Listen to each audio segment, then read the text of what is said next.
ISL-ൽ തങ്ങളുടെ ആദ്യ ഹോം മത്സരത്തിന് ഇറങ്ങിയ ബ്ലാസ്റ്റേഴ്സിന് തോൽവി. മുംബൈ സിറ്റിയോട് ഏകപക്ഷീയമായ ഒരു ഗോളിനാണ് ബ്ലാസ്റ്റേഴ്സ് തോറ്റത്. കളിയുടെ 47ാമത്തെ മിനിറ്റിൽ ചാങ്തയാണ് മത്സരത്തിലെ ഏക ഗോൾ നേടിയത്. വളരെ മികച്ച പ്രകടനമാണ് ആദ്യ പകുതിയിൽ ബ്ലാസ്റ്റേഴ്സ് പുറത്തെടുത്തത്. മികച്ച ബോൾ പൊസിഷനും അറ്റാക്കിങ്ങും ഒക്കെ ബ്ലാസ്റ്റേഴ്സ് കളം നിറഞ്ഞു തന്നെ കളിക്കുകയായിരുന്നു.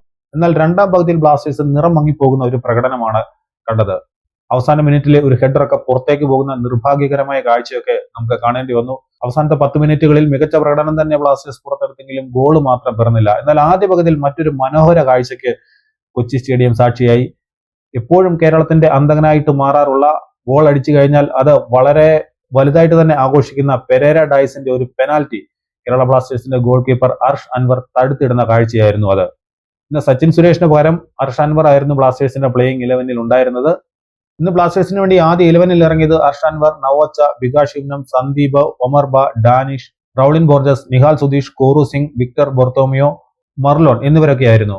വിപിൻ മോഹനനും മുഹമ്മദ് അജിസലും മാത്യാസ് ഹെർണാണ്ടസും കെവിൻ യോക്കും യെവിൻദാസ് യേശുദാസനും പകരക്കാരായിട്ടും ബ്ലാസ്റ്റേഴ്സിന് വേണ്ടി കളത്തിലിറങ്ങി. അങ്ങനെ കളിച്ച 2 മത്സരങ്ങളും ബ്ലാസ്റ്റേഴ്സ് തോറ്റപ്പോൾ 2 കളികളും ജയിച്ച മുംബൈ സിറ്റി ഇപ്പോൾ 2ാം സ്ഥാനത്തേക്ക് കയറിയിട്ടുണ്ട്. ഗോൾ ശരാശരിയിലാണ് അവർ ഈസ്റ്റ് ബംഗാളിന് പുറകിലായിട്ട് നിൽക്കുന്നത്.